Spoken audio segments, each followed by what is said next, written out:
Eu sou brasileiro, percebe-se, e sou de uma cidade do sul do país, Porto Alegre. E comecei a fazer teatro quando ainda estava no liceu, num grupo de teatro que já existia há muitos anos, que foi criado ainda durante a ditadura, chamado Oi Nós Aqui Travês. Um grupo que tinha um percurso de teatro anárquico, contestatório, muito teatro de rua, tinha um espaço próprio e as peças eram construídas no espaço, não tinha uma separação de palco e plateia. Então, os integrantes do grupo também rapidamente se tornavam especialistas em iluminação, sonoplastia, figurinos. Foi uma espécie de faculdade. Eu não fiz faculdade de teatro, eu fiz faculdade de história.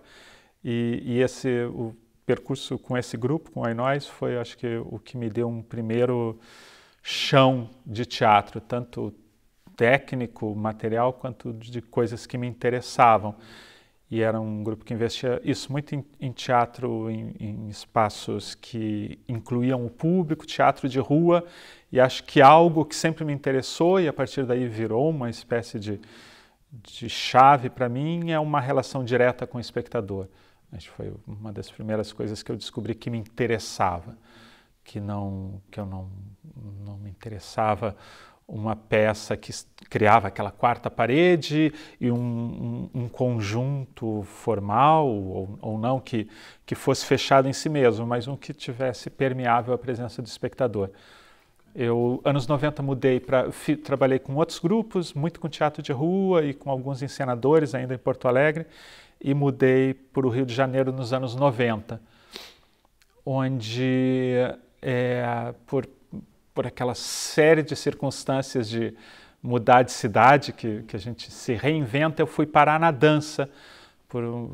Eu descobri que o tipo de teatro que me interessava, afinal, não estava sendo praticado, ou não encontrava no teatro carioca, mas sim na dança. E então trabalhei bastante tempo com coreógrafos, com criadores de dança, com Gustavo Ciríaco, que é bem atuante aqui em Portugal, que vive cá e lá também.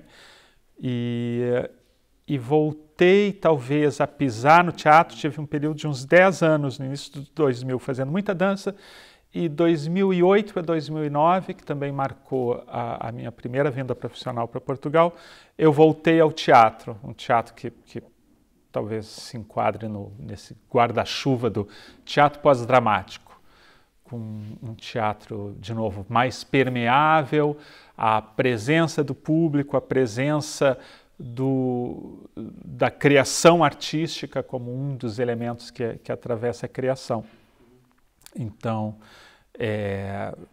criei, junto com Felipe Rocha, um grupo chamado Foguetes Maravilha, que ainda existe, e começamos a experimentar nossas próprias criações no texto e na encenação. E em 2009, Thiago Rodrigues chamou um grupo de brasileiros, Felipe Rocha, eu, Thierry Maia e Michel Blois, todos os criadores do Rio de Janeiro, nesse contexto de teatro pós-dramático, para fazer uma criação cá, dentro do projeto Estúdios, que ele desenvolvia no Teatro Maria Matos. E a ideia era juntar 4 criadores portugueses, 4 brasileiros, para em 3 semanas criar 3 espetáculos. Afinal, um dos portugueses, se eu não me engano, adoeceu, era o Pedro Gil. Então, nós 4 mais Thiago Rodrigues, Cláudia Gaiolas e Paula Diogo, criamos esses 3 espetáculos, apresentamos um por semana, cada final de semana um diferente. Foi uma experiência muito engraçada, que não nos conhecíamos. Foi descer do aeroporto, largar as coisas, entrar no teatro, que também não conhecíamos, e começar a trabalhar.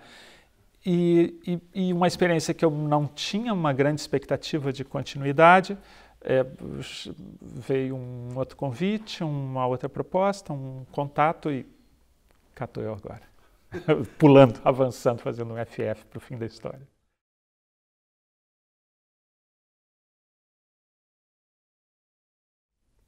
A relação com o outro, a relação com o diferente, a relação com aquele que não sou eu, com quem eu não me identifico de imediato e as etapas pelas quais a gente tem que passar para conseguir estabelecer essa relação. Eu acho que me interessa trabalhar também em teatro, porque, já que é ficção, imaginação, poder nos colocar em situações radicais de perigo, de morte, de confronto. Esse espetáculo chama-se Morrer no Teatro e é um grupo de pessoas trancados nesse teatro depois que o mundo acabou, então talvez o limite disso, um dos limites disso, que é também um jeito de um e se? O que aconteceria se o mundo acabasse e ficássemos trancados aqui dentro? Estaríamos bem, estaríamos mal, seríamos amigos, teríamos ferramentas para sair daqui, ou daqui a 2 horas já estaríamos nos pescoços dos outros. Acho que me interessa imaginar uma situação limite e como que nós, eu, lidaria com ela.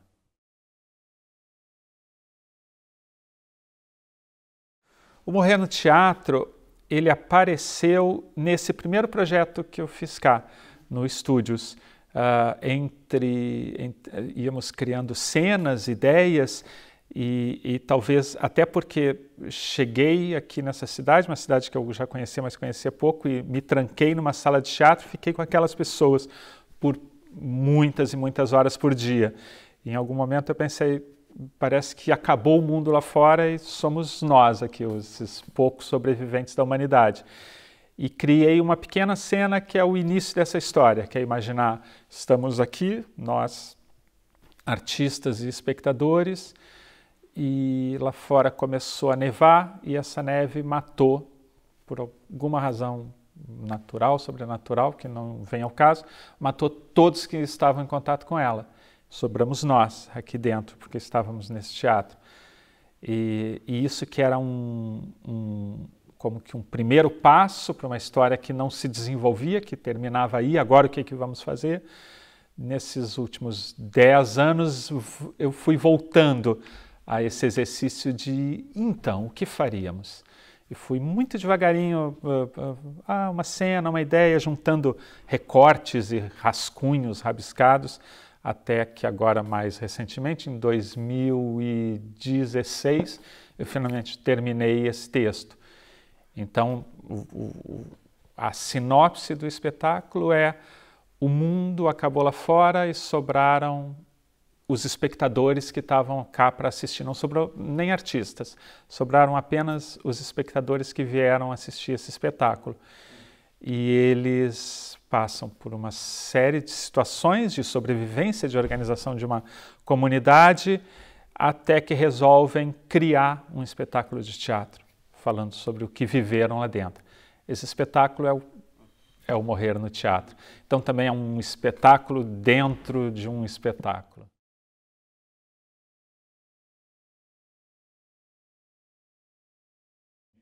Eu acho que o E-Zombies totalmente vem dessa mesma piscina que me influencia, né? O E-Zombies tá plantado nesse imaginário de zombies, de apocalipse que destrói a humanidade, como esse agora, como o Morrer no Teatro.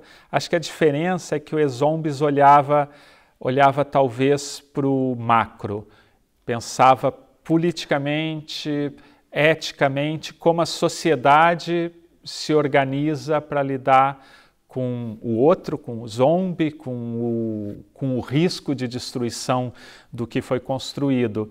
Enquanto o Morrer no Teatro, acho que a medida é muito pequena, é mesmo um grupo de pessoas que histórias eles constroem juntos. Então acho que tem ali uma chave que é mais afetiva e até mesmo memorialista. Também é um espetáculo que eu falo muito das minhas mortes, né, das mortes das pessoas que eu conheci, que não são em nada extraordinárias, são parecidas com as de todo mundo que viveu um determinado número de anos, né? Perde-se parentes, amigos, celebridades que significaram alguma coisa, o assassinato do John Lennon, que nem está no espetáculo, mas aquele fato que de repente marca que essa pessoa existia e agora não existe mais.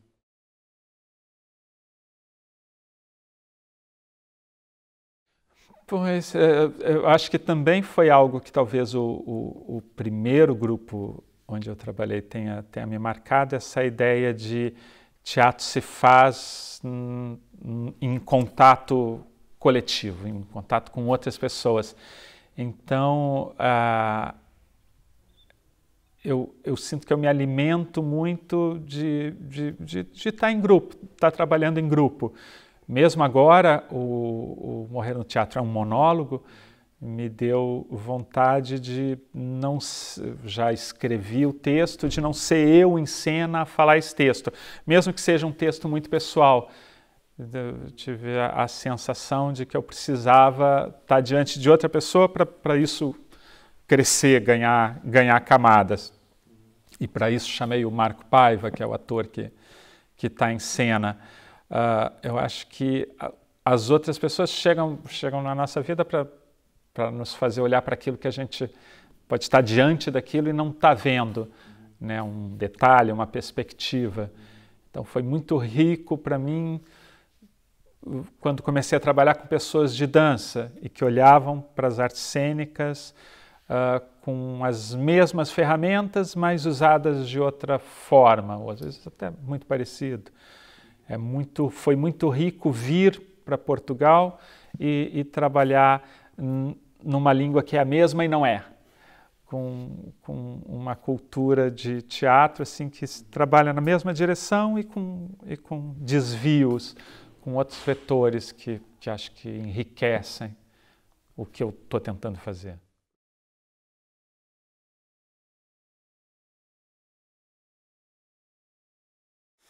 Nesse momento, eu estou a viver em Portugal há cerca de 5 anos. Quando eu saí do Brasil, tínhamos uma presidenta eleita, primeira mulher eleita presidente do Brasil, depois do primeiro operário trabalhador eleito presidente do Brasil, vinha num período de praticamente 15 anos de conquistas sociais, de conquistas para uma parcela imensa da população que vivia num país de imensas desigualdades. E de lá para cá, isso teve um retrocesso tremendo. A presidenta Dilma foi derrubada em algo que eu considero um golpe institucional. Depois, as próximas eleições elegeram um presidente que é um fascista contra as minorias, contra a diferença e contra, obviamente, a arte. Então, nesse momento, a diferença principal é quem está agora a fazer teatro, a fazer arte em Portugal, que é um país democrata, socialista nesse momento, e quem está a fazer no Brasil, que tem que conviver com censura, com violência, com possibilidade de violência física real. Então, coloca a ideia de trabalhar com arte numa perspectiva totalmente diferente, de sobrevivência diária, de o que importa falar agora, né? Sobre o que vamos falar quando populações estão sendo exterminadas. O que faço para passar o tempo? Nesse momento eu tenho um filho de 10 meses de idade, Manuel, nasceu cá. Então, ou eu estou com o Manuel nos braços, ou então eu estou a dormir. Mas eu leio muita banda desenhada, adoro banda desenhada, leio muito para além de banda desenhada e ia muito ao cinema, agora também é algo que que fui recentemente uma vez e fiquei, quantos meses não ia? Eu acho que é isso. É difícil, né? Parece mais fácil olhar de como eu vejo o mundo do que o que eu faço. Fico pensando nesse momento, não sei, eu acho que atualmente é realmente trocar fraldas do Manuel e andar de gatas atrás dele. Alex, muito obrigado. Obrigado, Pedro.